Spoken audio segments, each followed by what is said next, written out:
The human need to explore is deep within all of us. Our ancestors crossed mountain ranges, sailed open oceans to map new lands, and sought out the unknown while always looking to the stars. We're curious, and now we're at a place where we can pioneer new horizons. Because Earth, this blue planet, in all its beauty, is just our starting place. It's time to 5, go again. 4, commanded to start, 2, 1.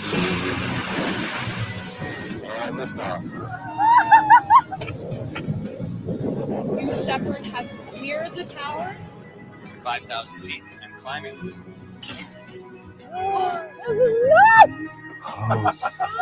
Yes, guys, we're doing it!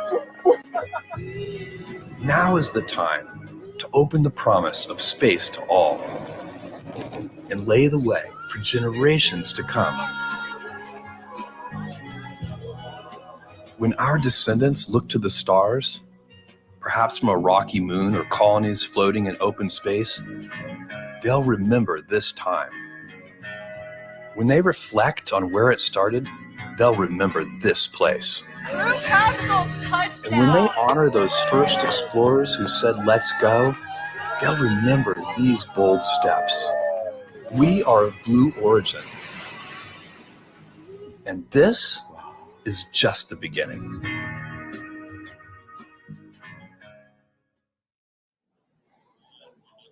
Good morning, everyone, and welcome to New Shepard's NS-27 mission. Thanks for joining us. I am Joel Eby, joined by my co-host, Isabella Gillespie, a lead for New Shepard astronaut sales. Isabella. Good morning, Joel, and good morning, viewers. I am delighted to be here with you today to follow the action in West Texas, where our launch team is preparing New Shepard for flight. Today's mission is a unique one. If you've been watching our flights recently, you might have seen human crews go to space on NS-25 and NS-26 earlier this year. That's the 7th and 8th human flights for the program. Some amazing people who have dreamed of going to space their whole lives.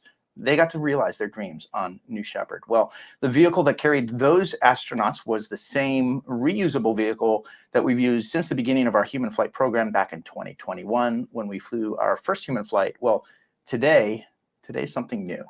It's a new dawn, a new day, and today we will be flying an all-new vehicle. Today will serve as a verification flight for a new human-rated vehicle that we'll be adding to our fleet. So to be clear, this is a new booster and a new crew capsule. The only thing I think that we're missing, Joel, is a big red bow on top. But I'll tell you what we do have is a brand new livery design that we are trying out as a new paint job. Tell us about it, Joel. Yeah, we're trying out a new graphics configuration. Thanks all the way back to Kent, to Zoe and Austin and countless others who brought this one to life. The big ornate feather is gone and the simpler graphics with the dark racetrack tunnels are here. One thing that we hope is that as the booster is used again and again, the simpler scheme will probably be a little bit more easily refreshed between missions. And a quick programming note about our webcast. We wish we could share our faces from the desk here today, but we're going to keep it simple. We're going to give you eyes on the rocket during the flight the whole time, and we'll be here on comms with you from the audio feed the whole way. So we got you. All right, let's talk about today's flight a bit more. We have some cool payloads on board today. We have 12 on board today. In fact, all of them except for one are technology that we've developed right here in-house at Blue Origin. At Blue, you know, we like to say we're building a road to space for the benefit of Earth, and that means we have a long roadmap ahead of us, a lot of future programs that we're going to be laying the groundwork for. We're going to be putting some technology tests into space today that will feed into several other programs that we have in the works. Very exciting. So there are 5 payloads installed on the booster and 7 inside the crew capsule. And this includes tens of thousands of postcards on behalf of our foundation, Club for the Future, which is Blue Origin's STEAM-focused nonprofit. And if you didn't know, now you will. STEAM stands for science, technology, engineering, the arts, and mathematics. All right, so if you're just joining us, we're about T-minus 10 minutes from New Shepard's 27th mission. I do notice that we have just entered a hold. We will continue to track that as it goes. Now, this is the 27th mission for the program. It's also a brand new vehicle, as we've talked about. There's no crew on board today. And so we're going to be flying this test mission here. It's going to be a great day. So let's get into a little bit more about why we're doing this mission. As you know, New Shepard is a human flight program. We've sent 8 crewed flights to space and over 40 astronauts. It's really been amazing these last few years as we've built this program up. New Shepard has done things that no other rocket has been able to do. So everyday people can visit space, and you've probably seen that on a few of our recent human flight broadcasts. Yeah, this addition to our fleet is going to help us expand our capacity to fly more humans and really help to meet the ongoing customer demand. And I can tell you, Joel, that really just seems to go up each and every time that we launch this rocket. Awesome. So in a few moments here, we should be, provided we clear the hold, we're going to be going into a go, no-go poll. Let's toss it over to the rocket now as we await New Shepard and await this hold to clear.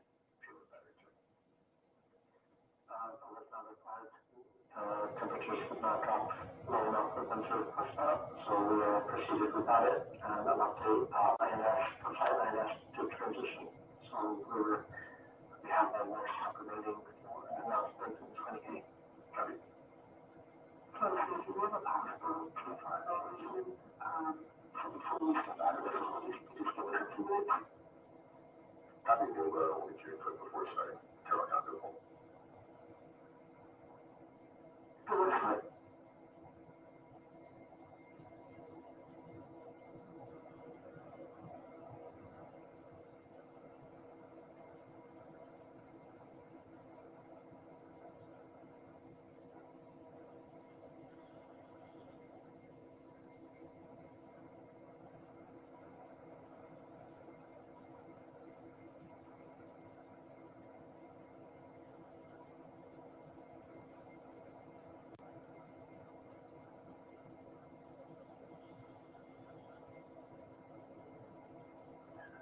Station standby for go full for terminal count. Let's say again, standby for go full for terminal count.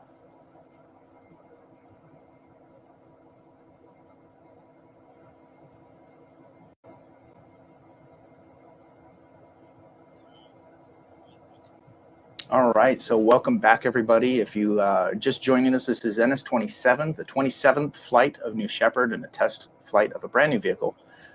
We are here in a hold. We're about 3 minutes into the hold. We're hearing it should clear pretty soon. But while we're here in this hold, let's talk a little bit more about the importance of New Shepard as it relates to our long-term vision, and in particular, why we build reusable vehicles.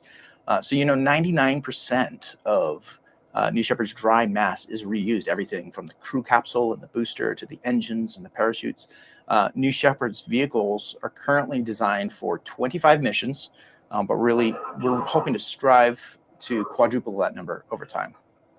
We like to talk about the goal of operational reusability, or the idea that we can make operating a rocket more like operating an airplane in terms of how quickly it can be turned around and delivered for customer after each time that it flies. It's really exciting in the fact that we're adding a new vehicle to our fleet. So being able to reuse not but 1, but 2 vehicles, we'll be able to turn the rocket around more often, more frequently, and make more humans astronauts. The dream of reusability for space vehicles, it's really been around a long time, but the truth is that we really need to see a dramatic increase in the operational side, like you said, of reusability of our rockets in order to start seeing a truly radical reduction in the cost of access to space and to see that begin to happen. Another key part is that we really talk about and emphasize the engines. The engines themselves, along with all of the other rocket components, must be designed from the ground up in order to be reusable.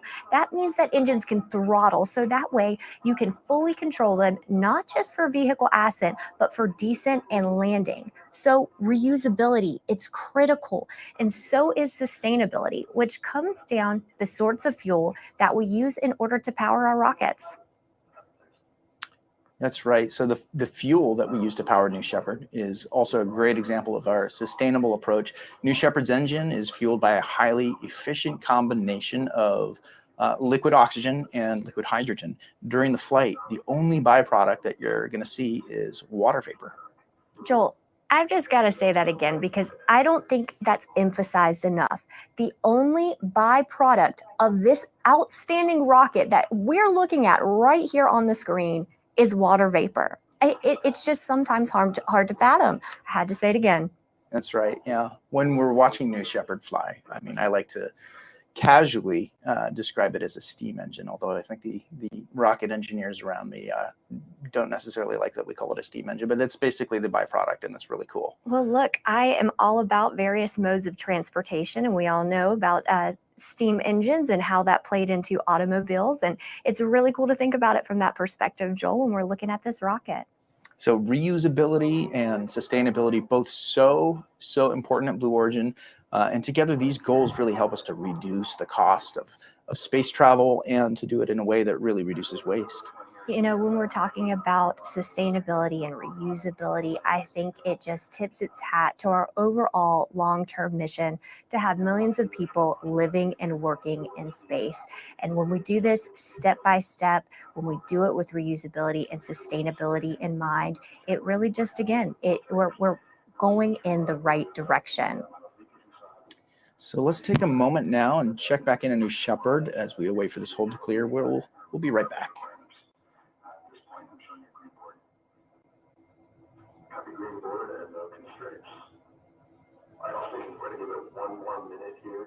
Engineering, please conduct your go poll at your discretion. Copy.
All right, all stations, this is flight on channel 1 for the go poll for terminal count and launch.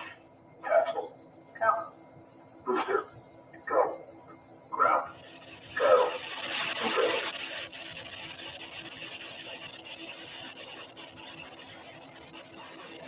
Go with watch out until we transition over to Archer. Copy the battle on one set. Safety. Two. Backup. Go. CC recovery.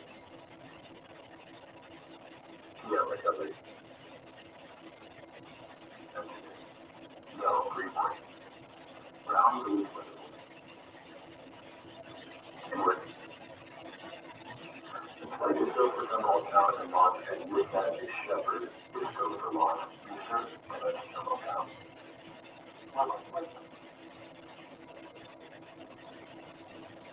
Especially booster clear to hold, ironically, about 10 minutes.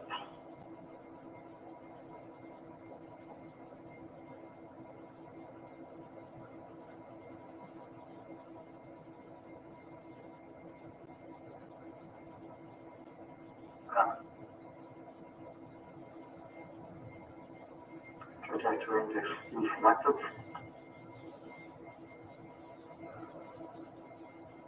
Disagree. right, if you're just joining us, this is NS-27. We have cleared the hold. There was, I think, an aircraft in our airspace. We were waiting for the airspace to clear, which we're now clear. I believe we are patched into with mission control right now, and mission control is going through the go, no-go poll. The audio is not great, so bear with us, but we're going to wait through this moment and verify that we are go for launch.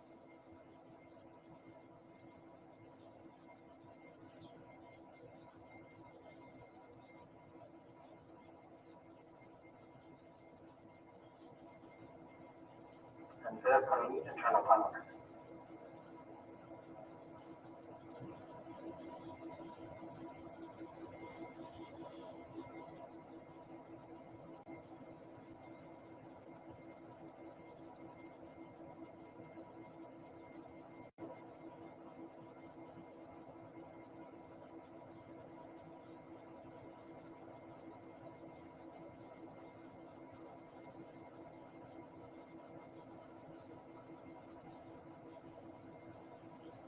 All right, welcome back. The audio wasn't great there, so bear with us, but we have got for confirmation that we are go for launch. Always great to get to this point in our mission. That's the go poll that they do there is really that last gateway to clear us for liftoff, and it's super exciting to get to this point. So let's talk a little bit more about this new vehicle. And a new vehicle calls for a new name. You'll be able to see that the name affixed right above the hatch, this one's going to be called RSS Carmen Line. You can There it see it is. right there above the hatch. A little bit in shadow, but you can kind of make that out right there. That's right. And this is a tribute to the internationally recognized boundary of space. It's 100 kilometers or 62 miles above Earth's surface.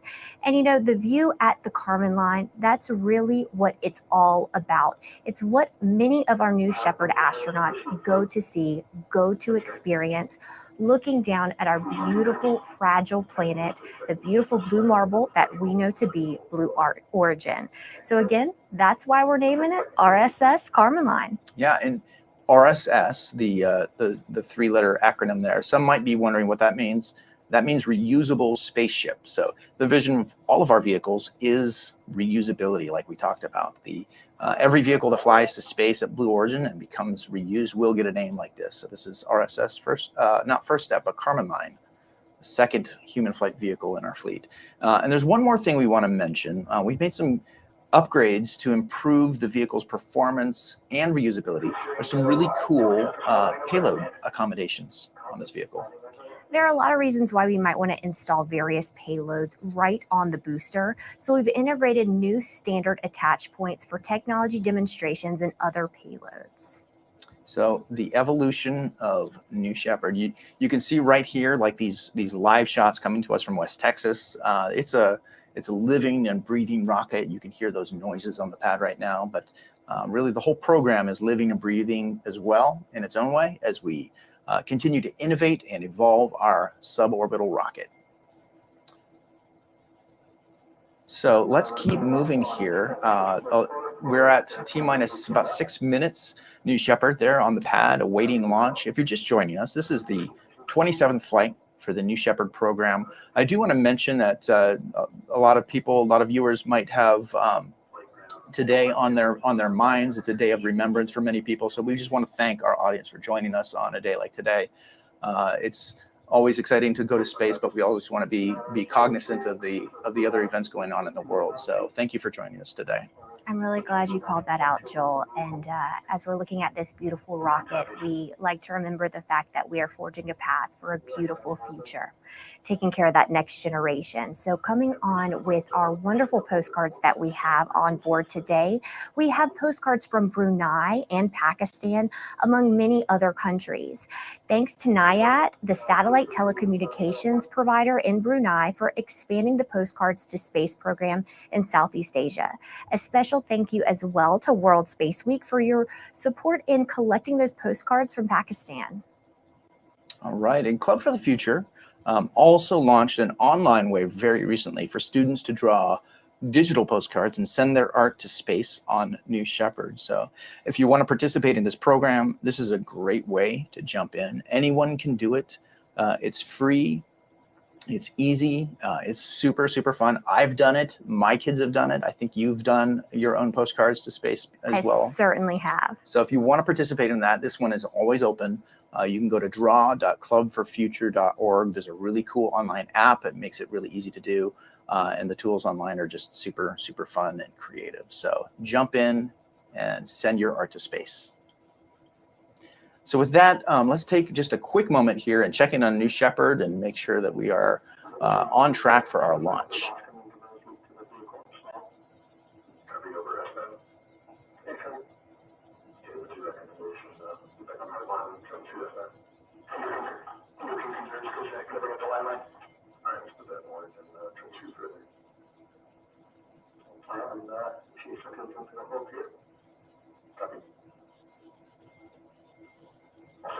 Entering a hole at T-3 minutes, 51 seconds. We are currently troubleshooting a PMS and an unblinking issue. It seems like an S-band in general. We also don't have the cameras, so stand by.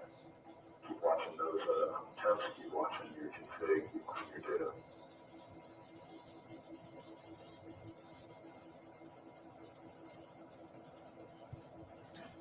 All right, welcome back. This is NS-27, the 27th flight of New Shepard, and the first flight of this new booster. We are in a hold here as the team is working through final checks for today's launch.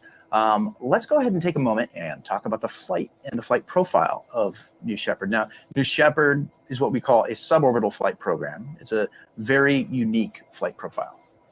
In fact, suborbital is a fantastic way to experience space because it's so accessible.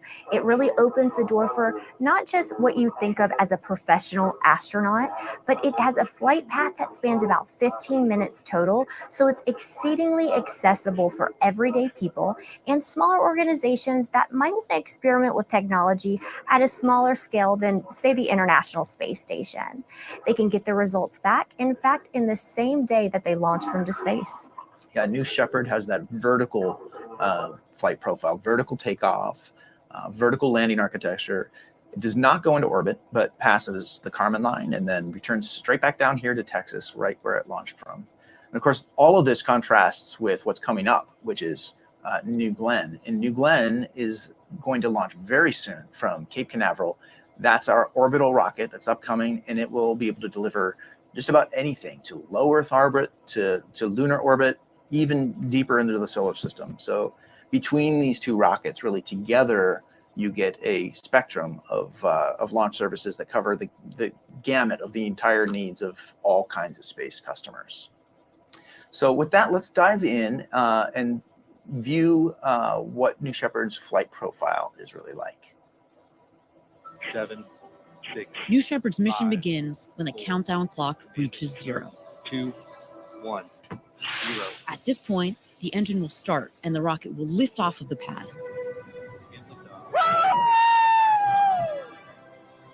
It will continue under the boost phase for about 2.5 minutes until main engine cutoff. 20 seconds later, the crew capsule will separate from the booster and the astronauts will unharness and enjoy 0G. The crew capsule will continue past the Kármán line to an ultimate apogee of 350,000 feet, or 100 kilometers. The booster will autonomously land on the landing pad, ready to be prepped for its next flight. Around 3.5 minutes after separation, the crew capsule will begin to re-enter Earth's atmosphere. Parachutes will deploy around an altitude of 7,000 feet, or 2,100 meters, providing a nice, slow descent back to Earth.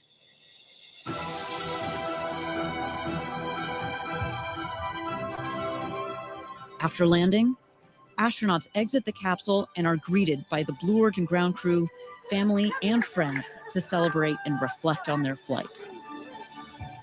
New Shepard, an adventure unlike anything on Earth.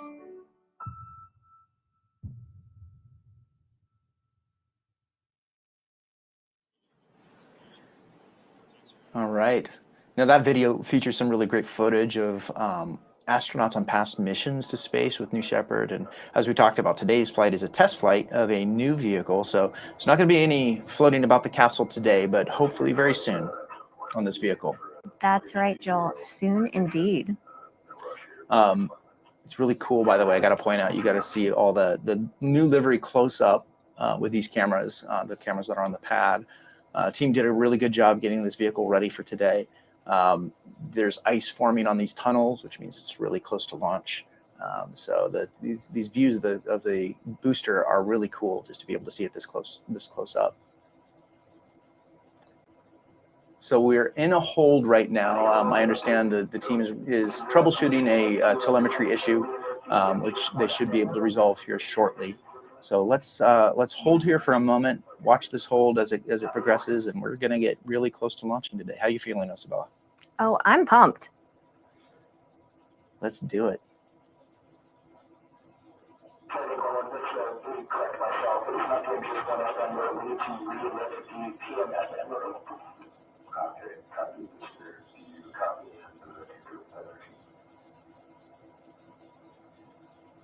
I do concur. Let me see if there's anything that could be effective if we do that.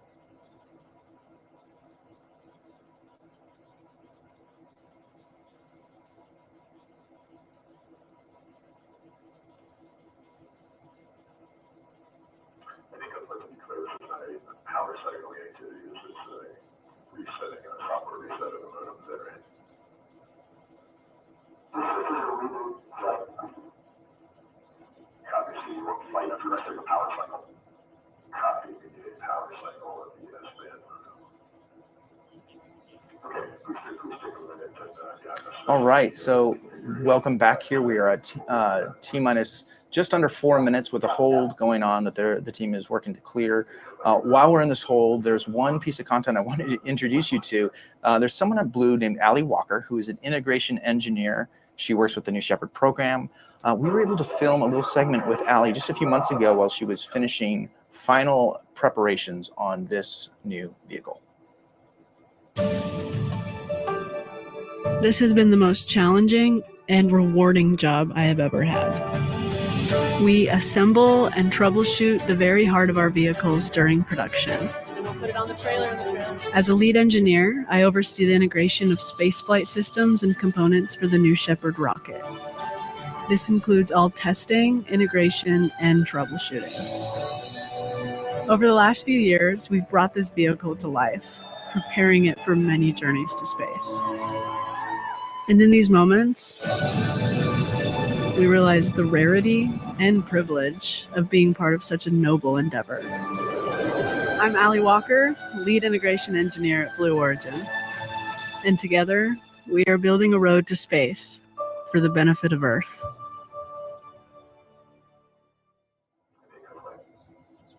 Allie's story is a great example of how you can do really some of the best work of your life on an important mission, just like the one we have going on here at Blue.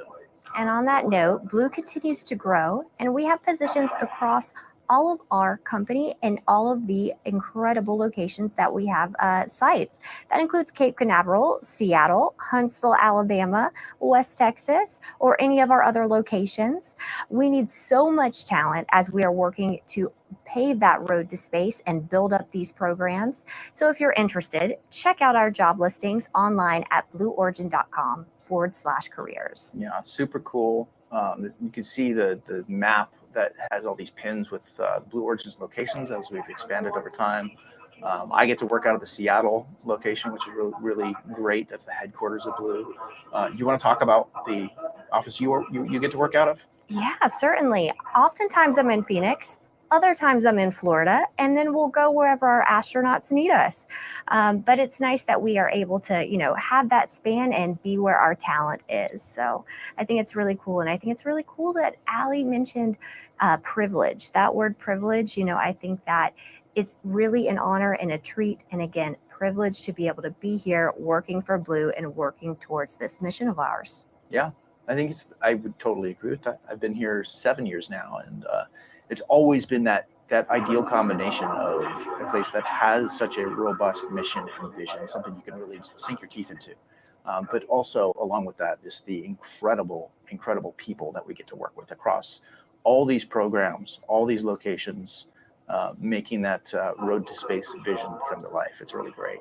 That is so true, Joel. And as you know, we're talking about the careers and STEM. I think it's really empowering to recognize that there are different types of positions, from machinists to programmers to hospitality. So this industry is not going anywhere. It is the future. So again, if you're interested, check out blueorigin.com/careers. And with that, the hold is still going on here. I can tell the team, we're hearing the team is still doing final troubleshooting on that hold to clear it. We're very close to launch here. So let's just take a moment and check back in on New Shepard as we get ready for flight.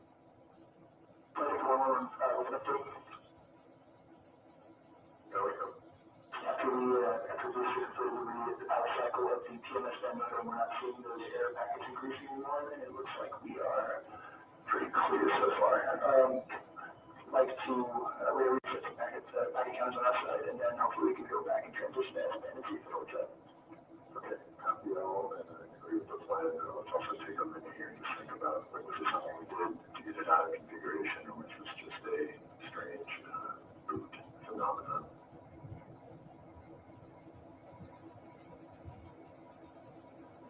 So we go flight advice 1 million, ready for a booster then. Resume execution. All right, welcome back. This is NS-27, the 27th flight of New Shepard, the first flight of this brand new booster and capsule. We're still in a hold, and while we're in that hold, let's talk a little bit more about how New Shepard fits into the bigger picture of Blue Origin's mission and vision.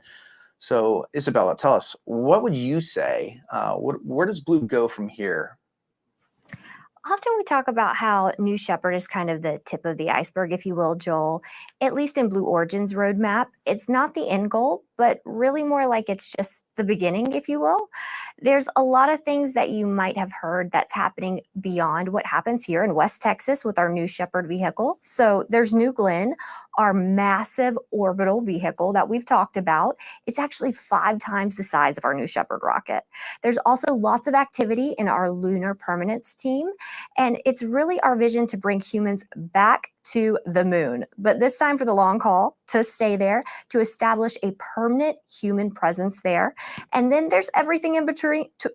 Oh my goodness. And there's programs like Blue Ring. Tell us about that, Joel. Absolutely. Blue Ring is a really cool jack of all trades, or jack of many trades, that provides a whole slew of services in space, from its ability to move objects and space infrastructure around, or to provide communications in between Earth and the moon, to provide services for satellites in orbit. It's really an incredible new class of vehicle that's going to help make space just more usable, more accessible for companies, for governments, really anyone who wants to tap into those abundant resources of space. It's so incredible, Joel. It's just like, but wait, there's more. What aren't we doing here at Blue? So we also have Blue Ring, which is going to be an incredible tool in our tool belt. But Joel, I've got to ask you, when people ask you, in fact, how all of these pieces fit together, everything that we're doing here at Blue, into a broader vision, tell me how you describe that picture to them. Yeah, I mean, that's a really great question. I think you have to start with even our name, Blue Origin. Itself, the name is a reference to where all of this is going, which is really Earth. Blue Origin means Earth. And though we're a company that's all about accessing the resources of space, the why behind it all is really down deep a core belief that it's our home planet, this planet Earth, that makes it all worthwhile. So yeah, while Blue Origin has this motto, for the benefit of Earth, and that's to remind us that the reason that we go to space is to tap into its deep resources, things like energy, things like rare materials, and even to do things like moving heavy industries here on Earth, the industries that can be harmful here on Earth, but that provide true benefits like manufacturing and energy production, to move them far away from the Earth, all to protect this planet in the long run. Wowza, well said. These are some really, really big ideas and really big goals. And when you look at the history of human spaceflight, there have actually been less than 700 people that have ever reached space. I mean, I'm talking from all countries in the entire span of humanity. And 700 may sound like a lot, but honestly, to truly change and increase how much humans can impact the Earth by using space, just like you said, Joel, as a species, we've really just got to think bigger. Yeah, we gotta. And that's what really leads us to our company mission, which is building a road to space for the benefit of Earth, making space more accessible and just radically reducing the cost of reaching space. And we've said it before, but reusable launch vehicles are really one of the biggest things that we can do to utilize and to drive down that cost, that high cost of getting to space. So yeah, that's a good summary, Isabella, of our mission and vision and how New Shepard kind of paves the way for all of that to begin to happen. So with that, we're still in a hold. We are about 14 and almost 15 minutes into the hold now. The intel that we're getting is that they're close to clearing this hold, so we're just kind of waiting for those last moments here. Let's toss it back to the rocket as we get ready to clear this hold and begin to fly. And then allow the traffic to start flowing back over again to GPS to where we need. And if you might have been changes, then we've got to go from our ass. And our problem that we should proceed forward. Okay, engineering looking pretty good.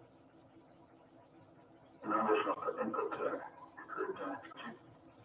Okay, and flight also concurs to proceed. Before we proceed, all stations of flight, we're going to reconduct a quick go poll here to proceed with terminal count.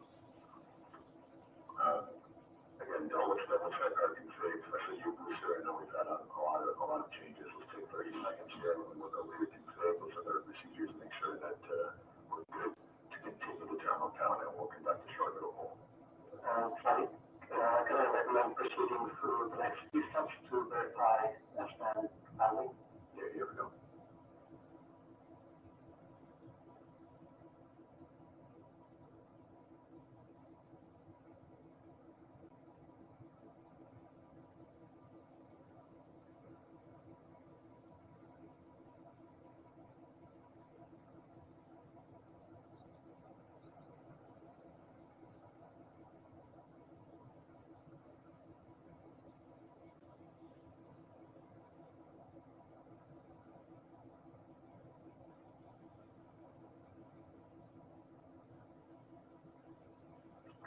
Stations, this is a go poll to continue with the terminal count capsule.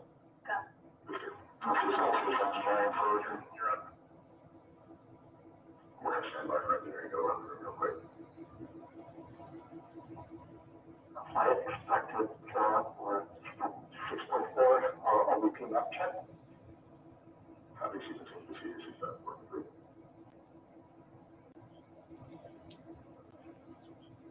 All right, welcome back. We're at 4 minutes holding on the clock during a hold. The hold is still going on. Our team is working to clear that hold.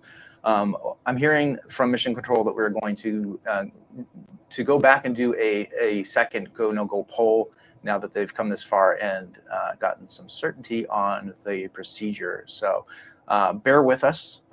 We're going to try to patch you back into Mission Control as soon as that happens.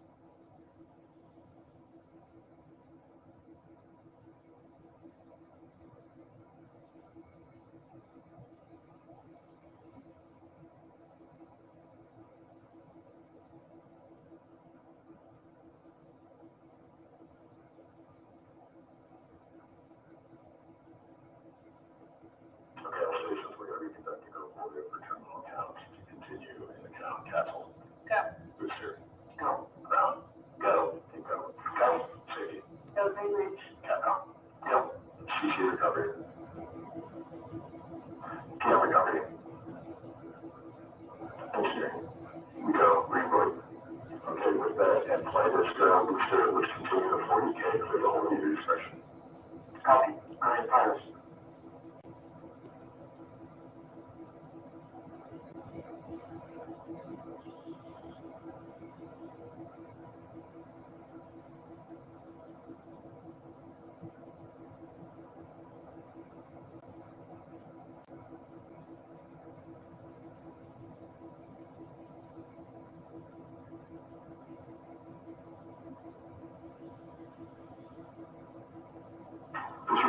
7.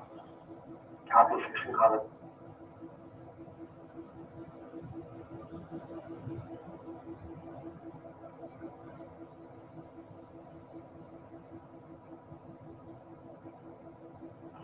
Transition. Copy, clear.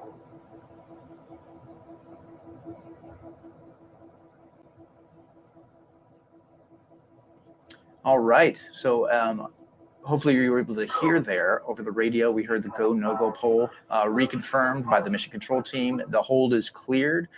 We are now ticking down to the final moments of our clock here.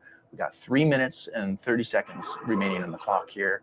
What's going to happen at this point is the vehicle is going to begin to go through some of its final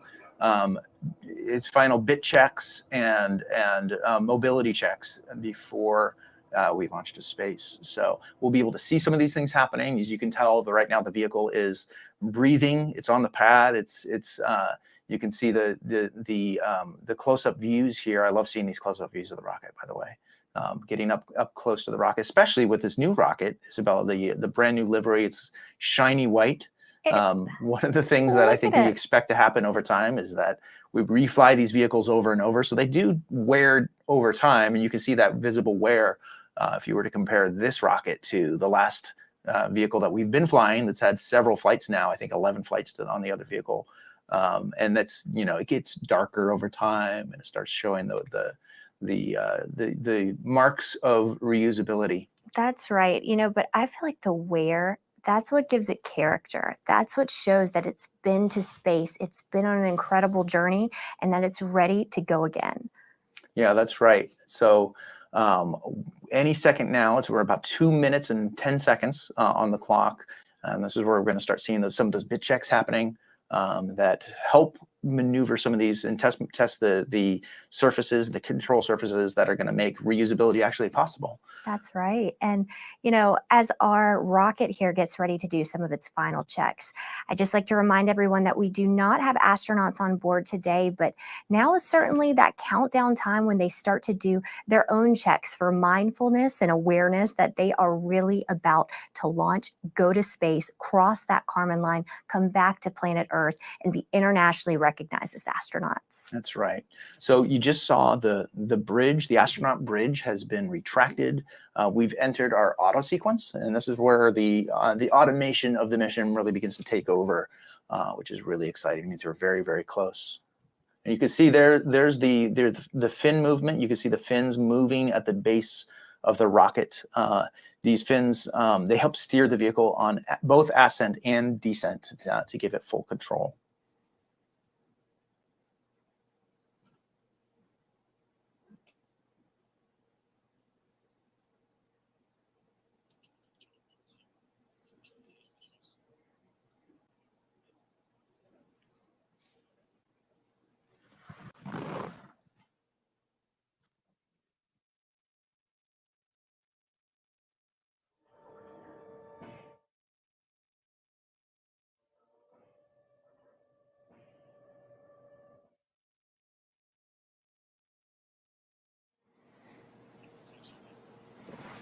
All right, we've entered another hold here with about 1 minute left on the clock. We're very, very close. The team is just doing, this is the first time we're flying this vehicle, so I think they're able to get the readings off of the vehicle for the first time, and they're learning the nuances of every vehicle is a little bit different. So let's wait as mission control does their final verifications here and clears this hold.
All right, so you've seen we've entered a hold here. I think we have just a little bit of time to let mission control here troubleshoot and get us ready for flight. So with that, let's take a minute and talk about the New Shepard experience.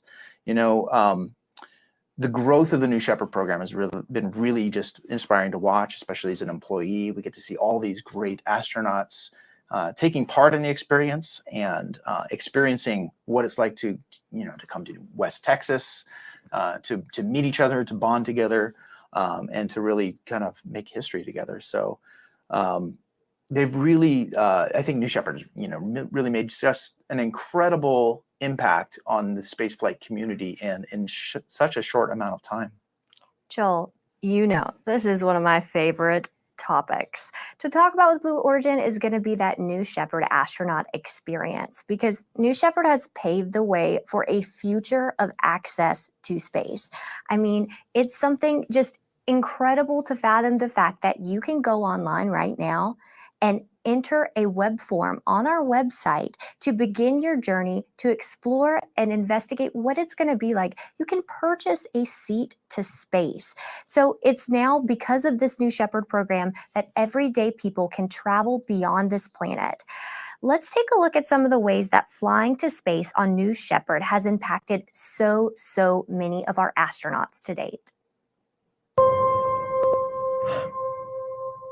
Capsule. Holy monkey. Booster. Is this wild?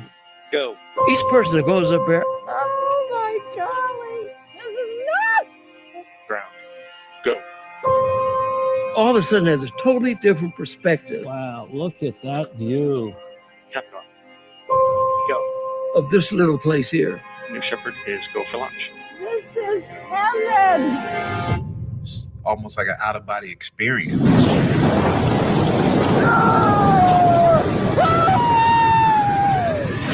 New Shepard has cleared the tower. This is a new era where people like a teacher from North Carolina gets to go to space. Space has always been something I've wanted to do, but it's never been accessible until now. Look at that view. Look at the view. It's just unbelievable. You have to see it with your eyes to really, really take it in. Everybody else should go to space. Look at the Earth. Just look outside. Look at the Earth. We're space. This is a life-changing experience. Everybody needs to do this. It's absolutely insane. I mean, it's the coolest thing ever. Oh my word. I'm just spinning. That was enlightenment. This is the best experience of my life, by far. Everyone in the world deserves to see this. Everyone needs to see this. Oh my God. It's just a dream come true. I wanted to do this my entire life. I just went to space as the first woman from Mexico. I think we need to give this gift of perspective to everybody. Oh man, this is so cool. I always said I'm going to do it, and I just did it. We went to space! What you have given me is the most profound experience I can imagine. I can't believe this. As soon as you land, you will want more of it.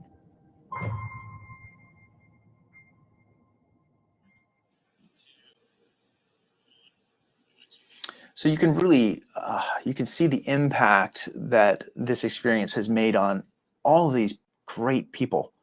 They all experience it in their own ways. They exit the crew capsule and they kind of just spill out their emotions in real time. And it's just really just incredible for us to be able to talk to so many of these people who get to do what we don't get to do, which is to see the effect of looking at your planet from outer space. That's right. That's why I really think of our astronauts as the pioneers that they are. They are going and forging this path so that so many of us will be able to then be able to follow in their footsteps. So this is really what it's all about. As you know, even our name is Blue Origin, and I want to spell it out. Blue Origin, why we are named Blue Origin. It's because of Earth. It means planet Earth. Because when we are up in space looking down at planet Earth, you see it as this beautiful but yet fragile small blue marble. It's in fact why a blue marble is my good luck token that I always keep in my pocket for every launch. And so on New Shepard, astronauts get to witness this firsthand, our planet in the vastness of space. And when they return, they have a hope for future for our planet. It's incredible in the fact of the overview effect, how it can rewire almost your framework, your mindset, how you perceive yourself, how you perceive your purpose on this planet, and what you want to do to ensure that our future is a beautiful and safe one. So far, we've actually flown 43 people across 8 human flights, and one of them has actually flown twice. That's incredible. All told, that's over 6% of all the people who have flown above the Kármán line have flown on New Shepard. So let's talk a little bit more about what's going on from here with New Shepard, the program. What's next? Well, I'll tell you, the demand's going up. Every time we get this rocket to launch, it is something that, again, the interest goes up and up. So, there are only so many flights per year that we can do. There are only so many seats. So again, with that demand going up, it's just simply about ensuring that you secure your seat in a timely fashion and make sure that you're able to get above that Kármán line when and as soon as you are ready. So Blue's going to be able to support that by increasing our cadence and increasing our capacity to fly. But one thing we will never compromise is safety. So I really want to take a moment and talk about that. We like to talk about the redundant safety systems that we have all over New Shepard. There are backups to the backups, okay? The entire system has been designed around safety at the center. Yeah, and that commitment to safety reflects our dedication to all of our astronauts and to everyone that is on the ground at Launch Site 1. And I've talked to our astronauts many times over, different ones that we've had and even future manifested astronauts, and they talk about that safety gives them the assurance that they feel safe to come on our rocket, to look forward to their flight, and then they can really focus on that experience and again, look down at beautiful planet Earth. Yeah. So Isabella, you've been part of the astronaut sales team now for some time. Tell me, what are some of the things you hear from prospective astronauts? What are the things they look forward to with their flight? Well, I'll tell you first things first. Astronaut sales, it's such a funny thing. You don't have to sell going to space. I mean, who wouldn't want to go, right? It's something to where, talking to these astronauts, the experience in and of itself, I'll tell you a bit about it. So what you could expect is to come out 3 days before your launch. So you're going to come out to the beautiful West Texas desert that you can see here as the landscape is right behind our rocket. You'll come on in and you'll get to see, as you have seen in some of our clips, featuring our New Shepard vehicle, the beautiful Kármán line bar, our top-notch hospitality team that rolls out what I'd say is the blue carpet for you. And then you're going to start to get prepared for your flight. You'll get your hearing protection fitted. You'll go ahead and hop in that spacesuit of yours, your flight suit. And then you're going to start your astronaut training. You'll do 2 full days of astronaut training with some incredible CM7s, our crew member 7s. We can elaborate on that a little bit later. But again, you're going to go through 2 full days of astronaut training. And on that 3rd day, you get to fly to space. That's so incredible to just think about the overarching experience that you get, not only of flying to space, but I think you and I both know, just having visited the West Texas desert, the Launch Site 1 facility itself, astronaut village.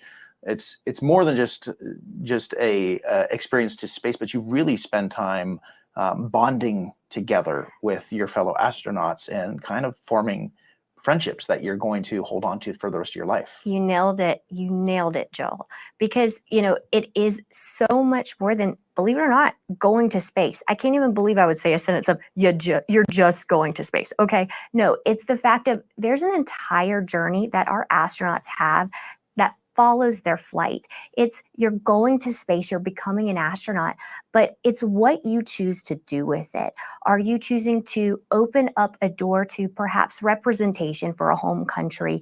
Are you opening that path for the next generation to inspire your children, to inspire, again, just the next generation of those that are engaged and invested and perhaps even following careers into the aerospace industry? That's right. Well, as you can see, we're still in an extended hold here. You can tell by the top right-hand clock that's ticking away in the screen. Let's keep talking about this astronaut experience, though, because at the end of the day, this is what it's really all about for New Shepard and for the astronauts that sign up. Let's watch the little clip that we have prepared, which kind of digs into what that 4-day period is like once those astronauts come on site to launch Site 1. One of my favorite videos, Joel.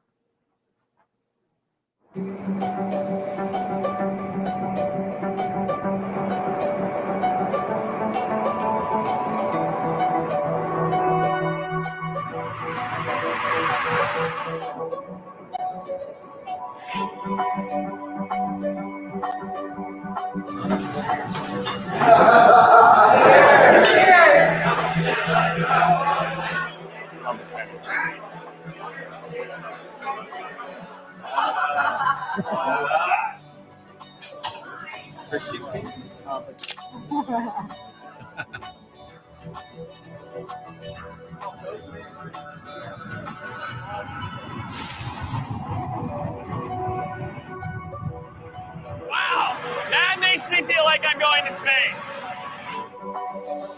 10, 9, 8, 7, 6, 5, 4. Command engine start. 2, 1.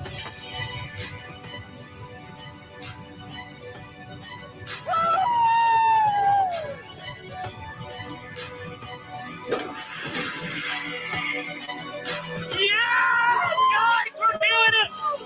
Wow.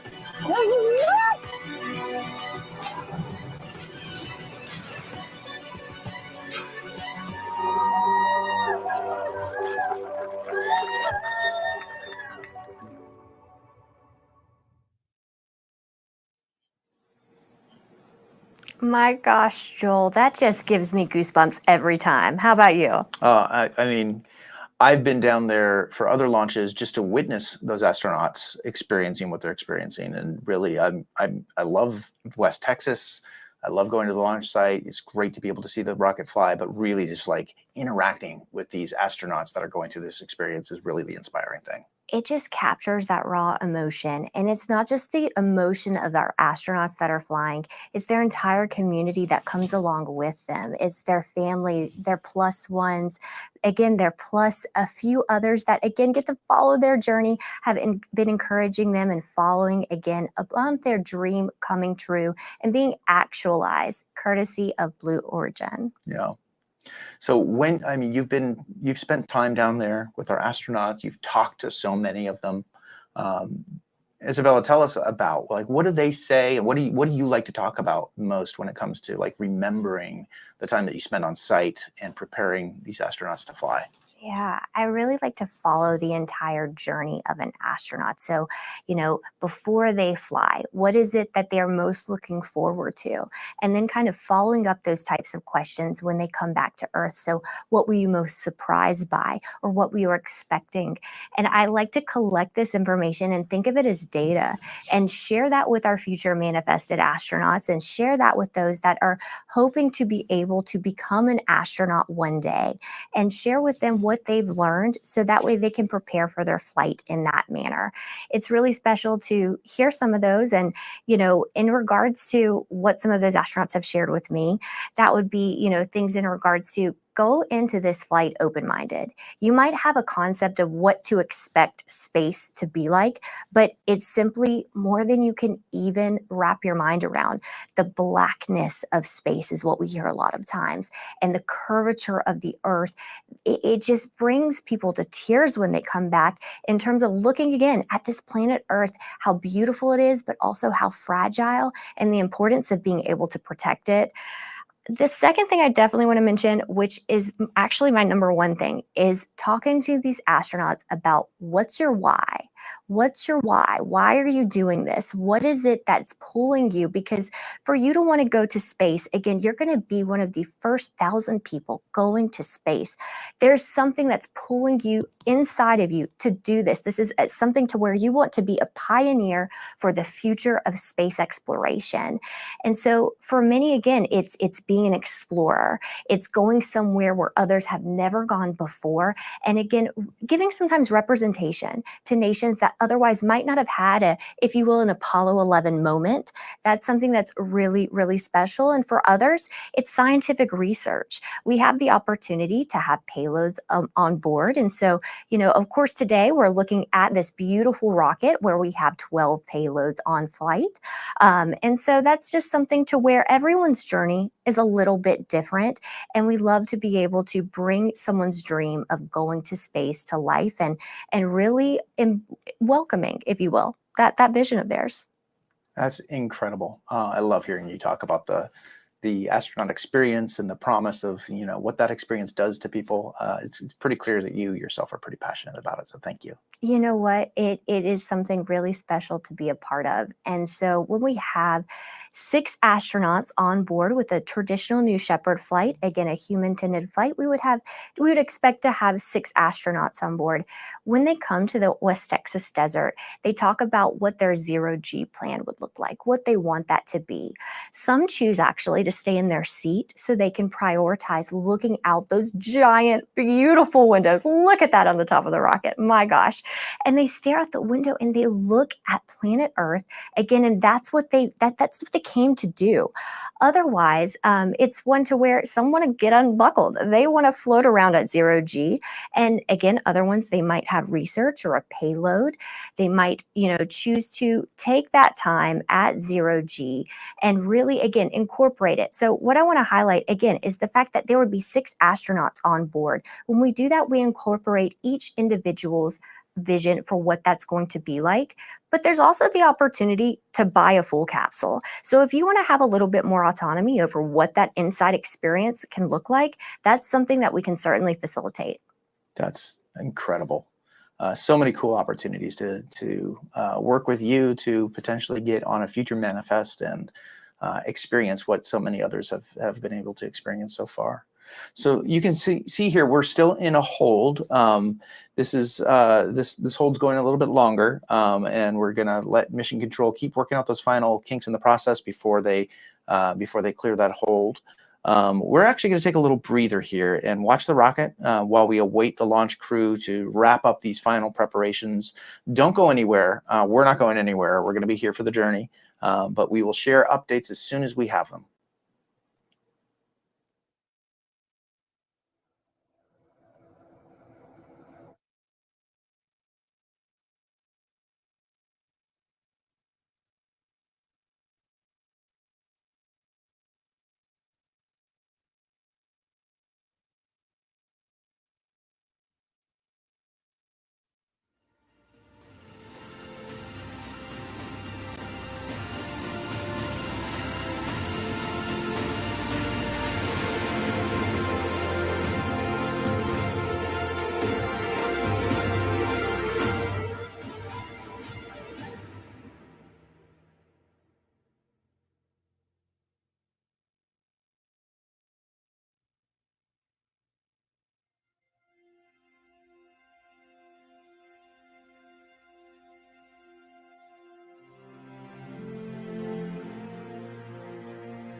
All right, as you can see, we are still in a hold here as the mission control team in Texas is working final technical issues and trying to clear the hold. This is one of the longer ones, of course. This happens with the operation sometimes as we make sure all systems are completely go for launch. Safety is paramount, and they just want to make sure that the rocket, the vehicle, the operation, the ground crew, everything is good to go. So bear with us. We are talking to mission control here in the background, and we are getting as much intel as we can to share with you. So we will be back with you in a second.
All right, everybody, thank you and welcome back. This is the NS-27 launch for New Shepard, and we are just hearing from Mission Controls. We're talking to them in the background here that the flight team has decided to terminate the countdown for today. That means we're going to scrub the launch for today. They're troubleshooting a vehicle issue that will basically take us outside our available launch window. So we were pushing up against the end of that launch window, and we've basically made the call to go ahead and scrub the launch. So always disappointing to get to this point, but I think we want to make sure all these systems are completely ready to go and be certain about the launch conditions for flight. So we don't currently have any new launch window to announce, so please continue to follow Blue Origin on social media, as we will be revealing the new launch window and the new launch attempt date as soon as we have it. That's right, Joel. And I just think that this really speaks to Blue Origin and our overall assurance to fly when we are ready and ensure that we have a safe vehicle to fly. So yeah, once that turnaround plan is confirmed, we'll go ahead and announce that new launch window. So follow us on social media for updates. Otherwise, thank you all for joining us today. We are happy to have you along the ride for the first attempt for NS-27, and we will see you all very soon. Very soon. All right. Gratitum for Rossiter.